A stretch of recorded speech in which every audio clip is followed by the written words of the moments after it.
আসসালামু আলাইকুম, ফারজানা ইয়াসমিন স্বাগত জানাচ্ছি এনটিভির সকালের খবরে। ক্রাউন সিমেন্ট শিরোনাম দেখছিলেন, এবার পুরো খবর। দেশের ব্যাংক খাত ঠিক হতে আরও 2 থেকে 3 বছর সময় লাগবে বলে মনে করেন governor doctor Ahsan H Mansur. সোমবার বণিক বার্তা আয়োজিত অর্থনৈতিক সম্মেলনে তিনি বলেন, দেশের আর্থিক খাতের অবস্থা পাকিস্তানের চেয়েও দুর্বল। অনুষ্ঠানে ব্যবসায়ী ও রাজনৈতিক নেতারা বলেন, অর্থনীতি ঠিক করতে প্রয়োজন রাজনৈতিক সরকার। এ সময় সাবেক তত্ত্বাবধায়ক সরকারের উপদেষ্টা ডক্টর হোসেন জিল্লুর রহমান বলেন, জনগণের কষ্ট নিরসনে মাঠে অনুপস্থিত সরকার। হাসানুল শাওনের রিপোর্ট। বৈষম্য, আর্থিক অপরাধ ও বাংলাদেশের অর্থনীতির নিরাময় শিরোনামে ঢাকায় এই অর্থনৈতিক সম্মেলনের আয়োজন করে বণিক বার্তা, যাতে বক্তারা আওয়ামী শাসনামলে আর্থিক খাতে নানা অনিয়ম আর দুর্নীতির চিত্র তুলে ধরেন। বর্তমানে দেশের ভঙ্গুর ব্যাংক খাত, উচ্চ মূল্যস্ফীতি এবং বিনিয়োগে স্থবিরতাকে বড় চ্যালেঞ্জ উল্লেখ করে বক্তারা সমালোচনা করেন অন্তর্বর্তী সরকারের ভূমিকারও। অন্তর্বর্তীকালীন সরকারকে আমি দেখছি ঢাকার মধ্যে বসে আছেন, ঘরের মধ্যে বসে আছেন, মাঠে যাচ্ছেন। মাঠে তো আমি কোথাও দেখলাম না, কারণ আপনি তো ক্ষমতায় আছেন। ক্ষমতার জন্য জবাবদিহিটা আপনার করতে হবে। অর্থনীতির স্বার্থে সবার আগে দেশের রাজনীতিকে ঠিক করতে হবে বলেও মন্তব্য করেন বক্তারা। যদি দেশের অর্থনীতি ভালো করতে হয়, দেশের আর্থিক সেক্টর ভালো করতে হয়, আগে ভাই রাজনীতি ভালো হতে হবে। আর রাজনীতি বলতে আমি এটাও বুঝাই যে দেশে আপনার গণতান্ত্রিক সরকার প্রতিষ্ঠা করতে হবে। ইনস্টিটিউশনগুলো সব ধ্বংস করে দেওয়া হয়েছে এবং পলিটিক্যাল অ্যাকাউন্টেবিলিটি একেবারেই নেই। At the end of the day আপনার পলিটিক্যাল অ্যাকাউন্টেবিলিটি আসতে হবে জনগণের কাছ থেকে। They must have the elected representative. এ সময় অর্থ উপদেষ্টা বলেন, সংস্কার সহ অন্তর্বর্তী সরকারের উদ্যোগগুলোকে দীর্ঘমেয়াদে রাজনৈতিক সরকারকেই বাস্তবায়ন করতে হবে। আমাদের কত দায়িত্ব দেওয়া হয়েছে, আমরা যেটা করব শর্ট টার্মে বা মিড টার্মে ফুটপ্রিন্ট, মানে ভবিষ্যতে যেন যে কোনো সরকারে আসে সেগুলো অ্যাটলিস্ট সেগুলো যেন তারা পারসু করে। অনুষ্ঠানে বাংলাদেশ ব্যাংকের গভর্নর বলেন, ব্যাংক থেকে লুট হওয়া টাকা উদ্ধারের চেষ্টা চলছে। এই যে অ্যাবিউজগুলো হয়েছে ব্যাংকিং খাতে, সেটার ইম্প্যাক্ট তো আমাদের অর্থনীতিতে পড়েছে। হয়তো 2-3 বছর লাগবে, কিন্তু ব্যাংকিং খাতটা যেন স্বাবলম্বী হয়, নিজ পায়ে দাঁড়ায়। বাংলাদেশের সবচেয়ে বেশি ক্ষতিগ্রস্ত হয়েছে ব্যাংকিং খাত। আমাদের ফাইন্যান্সিয়াল সেক্টর সবচেয়ে দুর্বল ফাইন্যান্সিয়াল সেক্টর, ইভেন পাকিস্তানের চেয়ে, সত্যি কথা বলতে। এছাড়া সামষ্টিক অর্থনৈতিক স্থিতিশীলতার স্বার্থে টাকা না ছাপিয়েই ব্যাংকের তারল্য সংকট কাটানোর চেষ্টা চলছে বলে জানান governor. Hasanul Shaon, NTV news, Dhaka. অর্থ পাচারের মামলায় লালমনিরহাট জেলা আওয়ামী লীগের যুগ্ম সাধারণ সম্পাদক সাখাওয়াত হোসেন সুমন খান ওরফে হুন্ডি সুমনকে গ্রেফতার করা হয়েছে। পুলিশ জানায়, সোমবার রাতে তিস্তা সেতু টোল প্লাজা থেকে তাকে গ্রেফতার করা হয়। সুমনের বিরুদ্ধে অর্থ পাচার ও অবৈধ সম্পদ অর্জনের অভিযোগে সম্প্রতি মামলা করে সিআইডি। এতে বলা হয়, সুমন খান তার স্ত্রী নাহিতা আক্তার রুমা ও কর্মচারী তৌকির মাসুমের 15টি ব্যাংক হিসেবে 429 কোটি টাকার অস্তিত্ব পাওয়া যায়। এছাড়া সুমনের বিরুদ্ধে হত্যা, জমি দখল, স্বর্ণ পাচার সহ বিভিন্ন মামলা রয়েছে বলে জানিয়েছে পুলিশ। এদিকে সিলেট 2 আসনের জাতীয় পার্টির সাবেক সংসদ সদস্য ইয়াহিয়া চৌধুরীকে গ্রেফতার করেছে র্যাব। সোমবার দিবাগত রাতে রাজধানীর উত্তরা থেকে র্যাব 1 ও র্যাব 9 এর যৌথ অভিযানে তাকে গ্রেফতার করা হয়। এর আগে বৈষম্য বিরোধী ছাত্র আন্দোলনে ছাত্র জনতার উপর হামলার অভিযোগে ইয়াহিয়া চৌধুরীর বিরুদ্ধে একটি মামলা দায়ের হয়। ইয়াহিয়া চৌধুরী 2014 সালে 10ম জাতীয় সংসদ নির্বাচনে জাতীয় পার্টির প্রার্থী হিসেবে সিলেট 2 আসন থেকে সংসদ সদস্য নির্বাচিত হন। সোমবার সচিবালয়ে নিজ নিজ দপ্তরে যোগ দিয়ে কাজ শুরু করেছেন নতুন দায়িত্ব পাওয়া 3 উপদেষ্টা। আলী ইমাম মজুমদার বলেছেন, নির্বাচন নিয়ে রাজনৈতিক দলগুলো যাই বলুক, সরকার চাপহীনভাবে তাদের কাজ করে যাচ্ছে। কাজের মাধ্যমে মানুষকে স্বস্তি দেবার কথা জানিয়েছেন নতুন বাণিজ্য ও সংস্কৃতি উপদেষ্টাও। আর নির্বাচনী যাত্রা, জুলাই আগস্ট হত্যাকাণ্ডের বিচার ও সংস্কার কার্যক্রম বাস্তবায়ন একই সাথে চলবে বলে জানিয়েছেন পরিবেশ বিষয়ক উপদেষ্টা সৈয়দা রিজওয়ানা হাসান। রোকন উদ্দিনের রিপোর্ট। শপথ নেবার পরদিনই সচিবালয়ে কার্যক্রম শুরু করেছেন নতুন করে দায়িত্ব পাওয়া 3 উপদেষ্টা। সোমবার সকাল 10টার আগেই দপ্তরে আসেন বাণিজ্য উপদেষ্টা শেখ বশিরউদ্দিন। বলেন, বাজারে স্বস্তি ফেরানোই তার অন্যতম লক্ষ্য। ক্রয় সক্ষমতা বাড়ানোর ক্ষেত্রে যতটুকু সম্ভব রাষ্ট্রীয় যন্ত্রের যে সুযোগগুলো আছে এগুলোকে পরিপূর্ণভাবে কাজে লাগানোই হবে আমার কাজ। আপনার নামে একটা মামলা আছে, ওখানে আমার বাবার নামের কিছু সঙ্গতি আছে, কিছু অসঙ্গতি আছে। সো এটাকে আসলে আমি কিনা আমি এখনো খুব নিশ্চিত না আর কি, বাট আমরা নিশ্চিত হলে অফকোর্স এটা লিগ্যালি ফেস করা হবে। এর আগে জনপ্রশাসন মন্ত্রণালয়ের দায়িত্ব পেলেও প্রধান উপদেষ্টার বিশেষ সহকারী হিসেবে এতদিন কাজ করেছেন আলী ইমাম মজুমদার। সোমবার থেকে তার নতুন দায়িত্ব খাদ্য মন্ত্রণালয়ের উপদেষ্টা হিসেবে। সচিবালয় কর্মকর্তাদের সাথে বৈঠকে খাদ্য নিরাপত্তা নিশ্চিতের ওপর জোর দেন তিনি। মজুমদারদের বিরুদ্ধে ব্যবস্থা নেওয়ার জন্য ব্যবস্থা আছে, সেটাও আছে, সেগুলো তো আছে, সেটা চলমান থাকবে, এমন জোরদার করা হবে। রাজনৈতিক দলগুলির সাথে সরকারের যোগাযোগ আছে, ডায়ালগ আছে। বেলা 1টা নাগাদ নিজ দপ্তরে আসেন সংস্কৃতি বিষয়ক উপদেষ্টা। বলেন, অন্তর্বর্তী সরকার শিল্প চর্চায় বাধা হবে না। যে সরকার সংস্কৃতি বান্ধব, শিল্পের সব শাখা বান্ধব, আপনারা যে যার মতো করে শিল্প চর্চা করেন, কিন্তু আবার বলছি, পতিত ফ্যাসিস্টের বিটিম হয়ে যদি কেউ খেলার চেষ্টা করেন, 5th গ্রেড অপরাধীকে আগে ধরা হবে। আমি ফ্যাসিস্ট বিরোধী কিনা তার জন্য পুরস্কার হিসেবে আমার কাজ প্রয়োজন নেই। আমি ফ্যাসিস্ট বিরোধিতা করেছি আমার বিবেকের কারণে। এদিকে সচিবালয়ে এক বইয়ের মোড়ক উন্মোচন শেষে নির্বাচন ও সংস্কার বিষয়ে সাংবাদিকদের প্রশ্নের জবাব দেন পরিবেশ বিষয়ক উপদেষ্টা। রাজনৈতিক দলগুলোর জন্য এটাই স্বাভাবিক যে তারা নির্বাচনের কথা বলবেন, কিন্তু রাজনৈতিক দলগুলো থেকে সংস্কারে কোনো বাধা এসেছে সেরকমও কিন্তু আমরা ফিল করছি না। প্রেক্ষিতটা হচ্ছে ফ্যাসিজমের বিরুদ্ধে, যদি ফ্যাসিজমের বিরুদ্ধে নির্বাচনের কথা আসবে, সংস্কারের ব্যাপারে সংস্কার প্রক্রিয়া শুরু করার বিষয়গুলো আসবে, অন্তত এই ক্ষেত্রে আমরা সংস্কারগুলোর বিষয়ে জাতিগতভাবে এক হওয়ার চেষ্টা করি। কৌশলগত কারণে প্রধান উপদেষ্টার বিশেষ সহকারী মাহফুজ আলমকে উপদেষ্টার মর্যাদা দেওয়া হলেও কোনো মন্ত্রণালয়ের দায়িত্ব দেওয়া হয়নি বলে জানান সৈয়দ আলী জনা। রকনউদ্দিন, এনটিভি নিউজ, ঢাকা। ছাত্র জনতার রক্তের সঙ্গে বেইমানি করে নতুন উপদেষ্টাদের নিয়োগ দেওয়া হয়েছে বলে মন্তব্য করেছেন বৈষম্য বিরোধী ছাত্র আন্দোলনের আহ্বায়ক হাসনাত আব্দুল্লাহ। বিতর্কিত ফ্যাসিবাদের দোসরদের উপদেষ্টা পরিষদ থেকে অপসারণ না হলে কঠোর আন্দোলনের হুঁশিয়ারি ফ্যাসিবাদ বিরোধী বিপ্লবী ছাত্র জনতার। এদিকে অন্তর্বর্তীকালীন সরকারের উপদেষ্টা হিসেবে মোস্তফা সরোয়ার ফারুকীকে অন্তর্ভুক্তি প্রতিবাদে বিক্ষোভ করেছেন জাহাঙ্গীরনগর বিশ্ববিদ্যালয়ের শিক্ষার্থীরা। আবির আহমেদের রিপোর্ট। রোববার অন্তর্বর্তীকালীন সরকারের নতুন 3 উপদেষ্টা যুক্ত হবার পর শুরু হয় আলোচনা ও সমালোচনা। সোমবার রাজধানী সহ দেশের বিভিন্ন জায়গায় উপদেষ্টাদের নিয়োগের বিরুদ্ধে বিক্ষোভ করেন শিক্ষার্থীরা। ঢাকা বিশ্ববিদ্যালয়ের রাজু ভাস্কর্যের সামনে 2 উপদেষ্টা শেখ বশিরউদ্দিন ও মোস্তফা সরোয়ার ফারুকীকে উপদেষ্টা করার প্রতিবাদ জানানো হয়। এ সময় বৈষম্য বিরোধী ছাত্র আন্দোলনের আহ্বায়ক হাসনাত আব্দুল্লাহ বলেন, ছাত্র জনতার রক্তের উপর দিয়ে আওয়ামী লীগকে পুনর্বাসন করার চক্রান্ত করা হচ্ছে। কিন্তু শিক্ষার্থীদের রক্তকে পুঁজি করে, শ্রমিকের রক্তকে পুঁজি করে, সাধারণ মানুষের রক্তকে পুঁজি করে আপনারা যদি ভেবে থাকেন যে আপনারা উপদেষ্টা হবেন, আপনারা পথ বাগিয়ে নেবেন, তাহলে সেটা আপনারা ভুল ভাবছেন।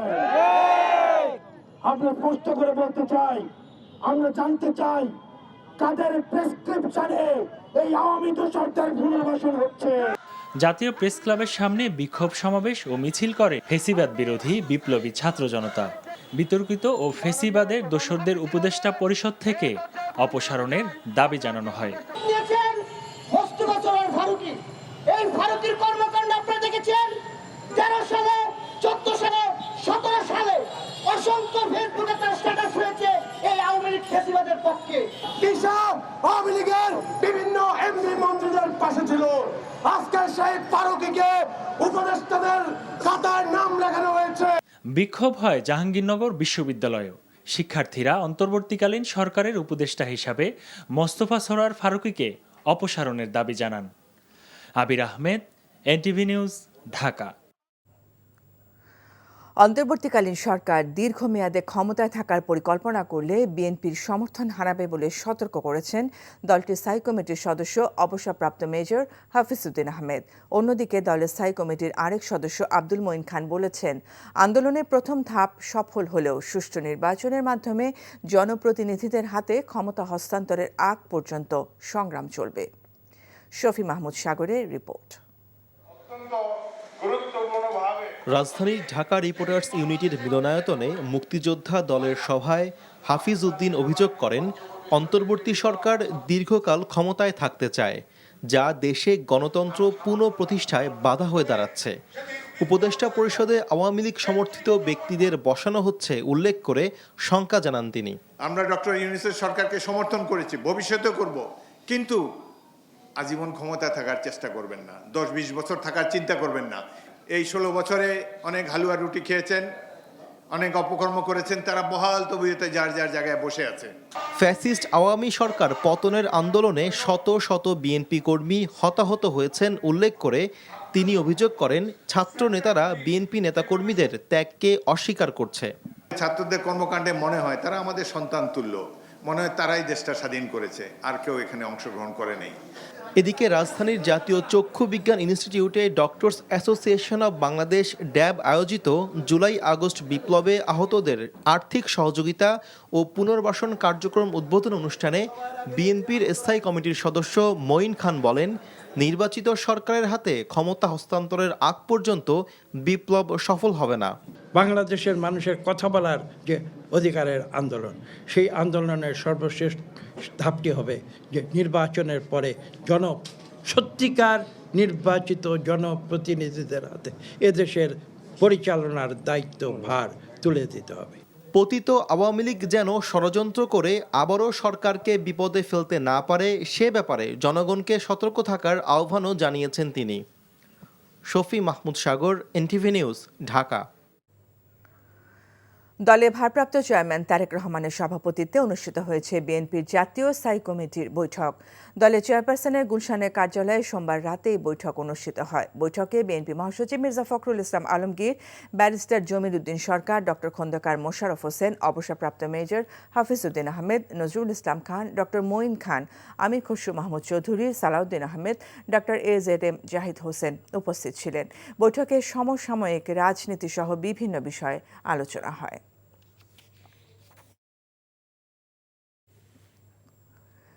জিয়া অরফানেজ ট্রাস্ট দুর্নীতি মামলায় বিএনপি চেয়ারপারসন বেগম খালেদা জিয়াকে দেয়া 10 বছরের সাজা স্থগিত করে আপিলের অনুমতি দিয়েছেন আদালত। বেগম জিয়ার করা লিভ টু আপিলের শুনানি শেষে সোমবার বিচারপতি আশফাকুল ইসলামের নেতৃত্বাধীন 3 সদস্যের আপিল বেঞ্চ এই আদেশ দেন।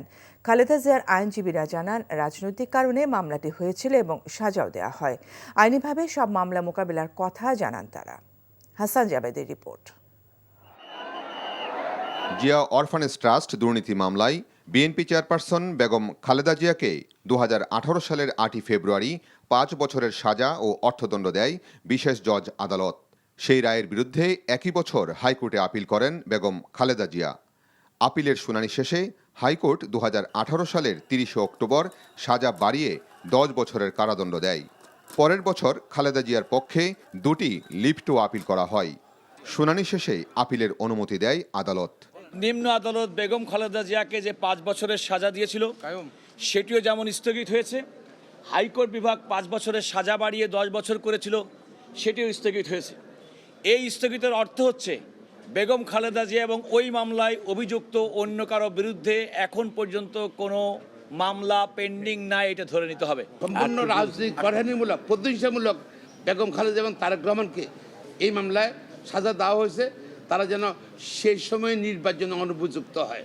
আদেশের পর বিএনপি চেয়ারপারসনের আইনজীবীরা বলেন, রাজনৈতিক কারণে বিচার বিভাগ স্বাধীনভাবে কাজ করতে পারেনি, ফলে ন্যায় বিচার থেকে বঞ্চিত হয়েছেন খালেদা জিয়া।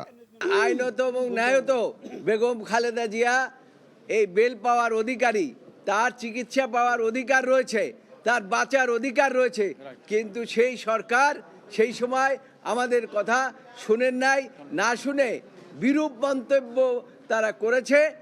দুর্নীতি তো দূরের কথা, জিয়া অরফানেজ ট্রাস্ট থেকে টাকা উত্তোলন করা হয়নি তাই অর্থ আত্মসাতের অভিযোগে এই মামলা চলতে পারে না বলেও জানান আসামি পক্ষ এবং দুদকের আইনজীবী। Hasan Jabed, NTV news, Dhaka. অন্তর্বর্তীকালীন সরকারের প্রধান উপদেষ্টা অধ্যাপক ডক্টর মোহাম্মদ ইউনূস COP29 জলবায়ু সম্মেলনে যোগ দিতে আজারবাইজানের রাজধানী বাকুতে পৌঁছেছেন। আজারবাইজানের স্থানীয় সময় সোমবার সোয়া 5টায় প্রধান উপদেষ্টাকে বহনকারী বিমান বাকুতে পৌঁছায়।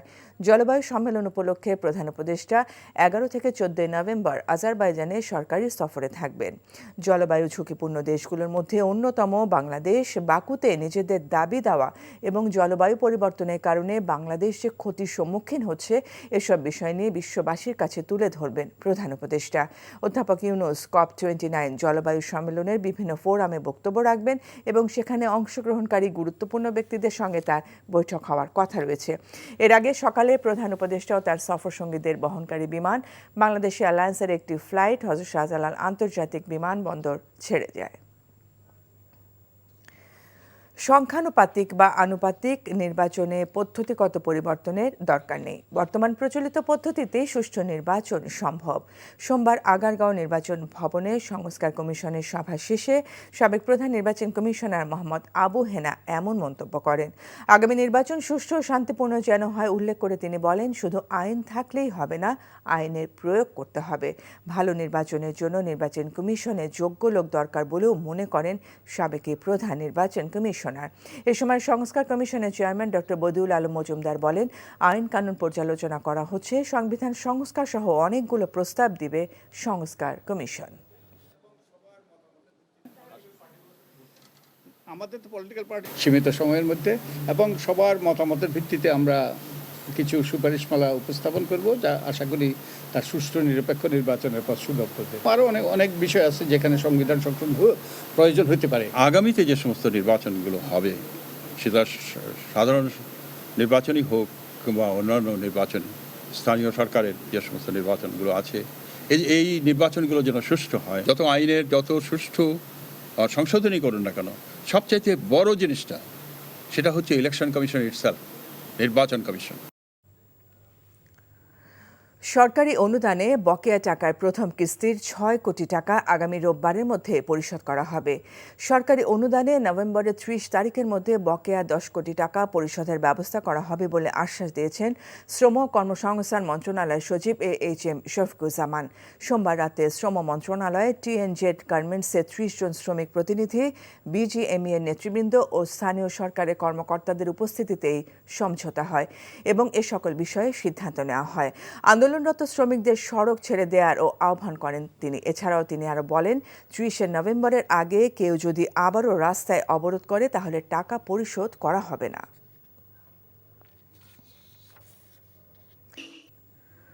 জাতীয় চিড়িয়াখানায় জলহস্তী যেন পরিণত হয়েছে শ্বেতহস্তিতে। প্রয়োজনের অতিরিক্ত 4টি জলহস্তির পেছনে বছরে বাড়তি গুনতে হচ্ছে সোয়া 26 লাখ টাকা। কি হবে এত জলহস্তি পুষে? আবার আফ্রিকার এই তৃণভোজী প্রাণীটি বা কার কাছে নিরাপদ? এমন নানা ভাবনায় জলহস্তি নিয়ে রীতিমতো হিমশিম খাচ্ছে চিড়িয়াখানা কর্তৃপক্ষ। জাহিদুর রহমানের রিপোর্ট।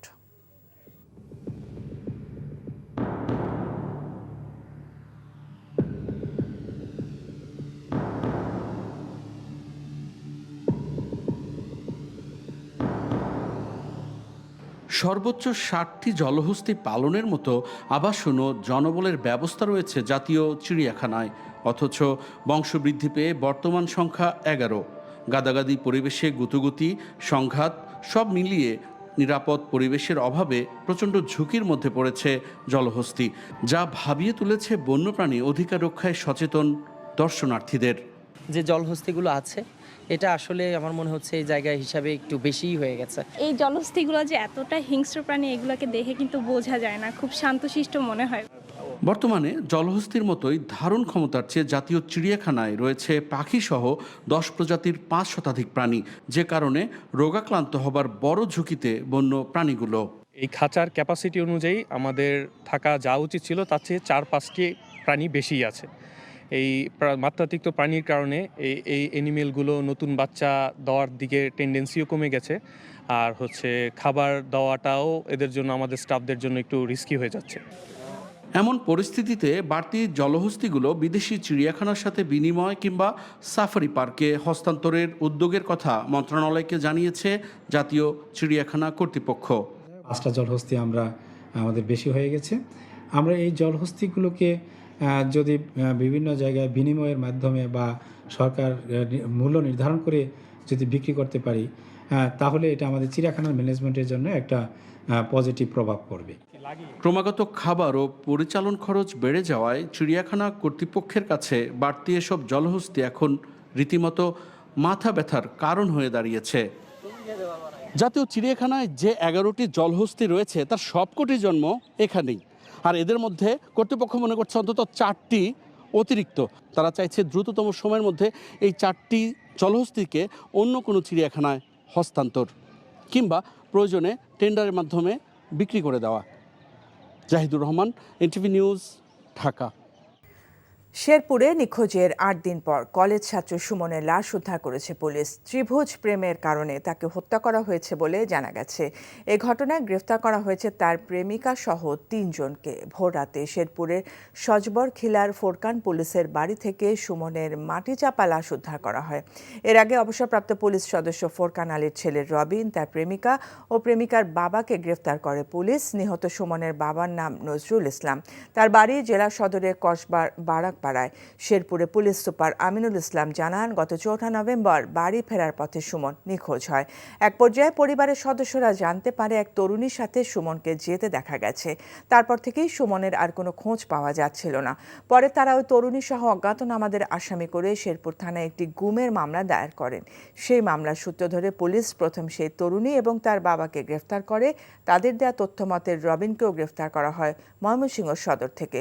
পরে রবিন ও তার প্রেমিকা জানায় সুমনকে হত্যা করে রবিনের বাড়িতে মাটি চাপা দেওয়া হয়েছে।